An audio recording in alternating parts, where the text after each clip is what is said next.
4 laws of business. Number 1, be fruitful. Okay, this is where business begins.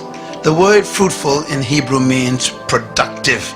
It doesn't mean to have children. I was shocked when I discovered that.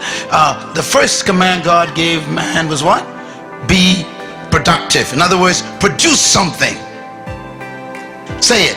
Be productive. Stop saying fruitful because you're thinking about babies. Tell your neighbor, be productive. Be productive. No, say it this way. Produce something that I could buy. That's the first command. Now, here's something important to remember. The first command is to be what? Fruitful. The first command should have been be seedful, because fruit is a result of seed. You can't have fruit unless you have a seed that has a tree that bears fruit. God ignores the entire first step. Look at me, man, just get deep now.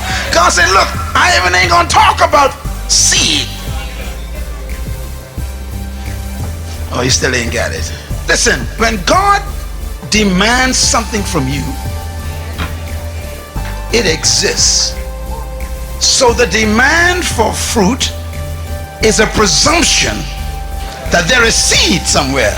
The number 1 reason why there's poverty in North Tulsa is not because of a lack of investors coming in, but a lack of productivity inside. Listen. Here's how you measure a nation's wealth. Listen carefully. A nation's wealth is measured by 3 letters, all nations. Gross national productivity. In other words, if the nation ain't producing, they call it poor in the UN. Money doesn't make you rich. Productivity does. That's why China is one of the biggest threats right now. Even though they may be poor, they are producing. What do most people in the North Tulsa do? Consume. You keep going to the bank to borrow money to buy stuff that isn't productive. I mean, if you're going to buy a vehicle, buy a truck so you can become one who collects garbage to produce a business. Don't buy a car to drive around in. That ain't productive. The command presumes that seed exists in you right now. There's a seed. That's your business. And God says, show me the fruit of it. Produce something. Now when you produce a product, watch God's strategy now. Let's say, okay, Apple computer. Stephen Jobs quit school because he had an idea. Everybody say idea. That's your seed. Your seed is the idea that won't quit. This guy had an idea. He went to visit a plant to see a computer. And he went and he saw this computer, and the computer was big as half of this room. He looked at it, he says, why can't they reduce that to the size of a desk? And he walked out.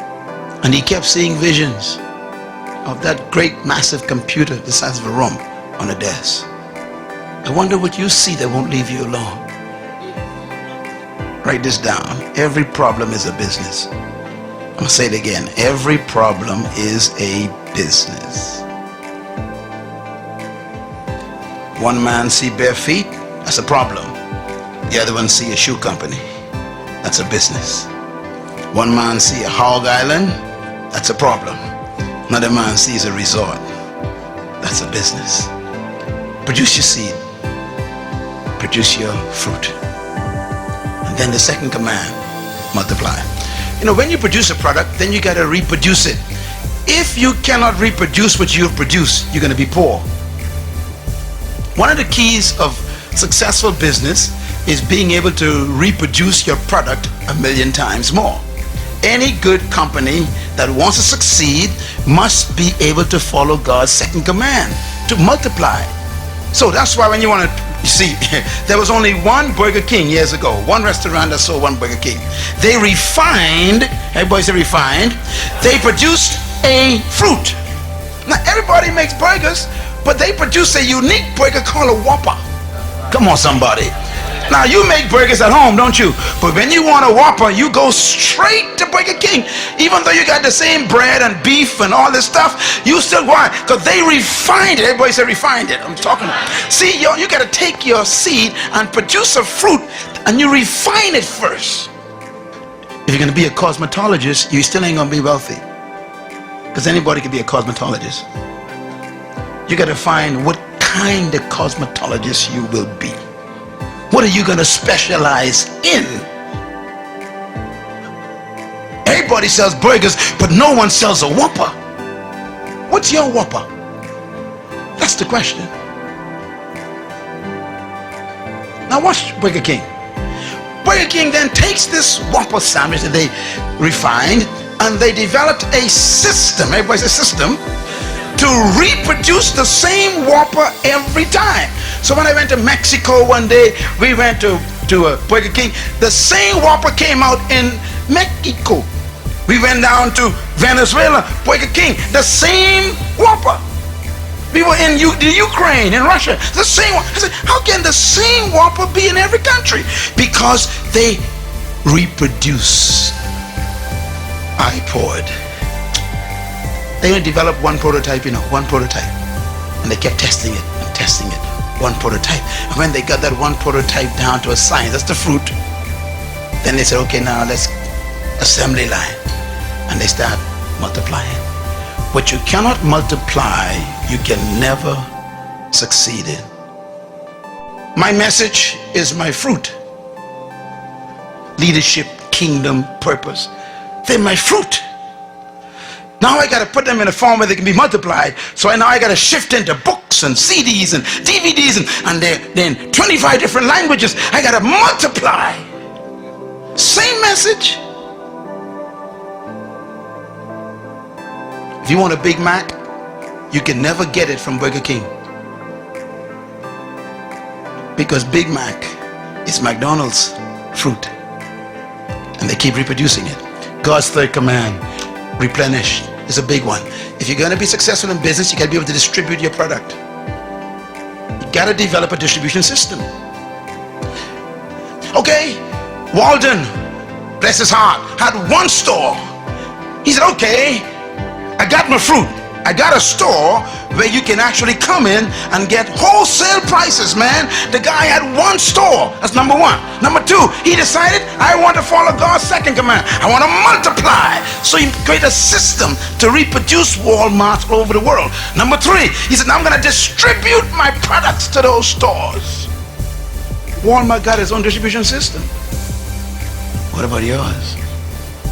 And God's fourth command, business. Subdue. Subdue means you control the market. To subdue means to control. If you do not control your market, you will die poor. Simple, isn't it?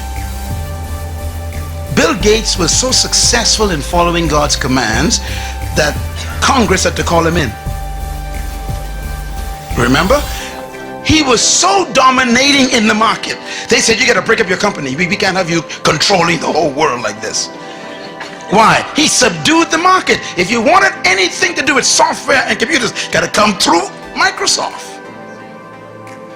Can I put it another way? Subdue means when anybody wants a product like yours, you're the first one they think about. Subdue.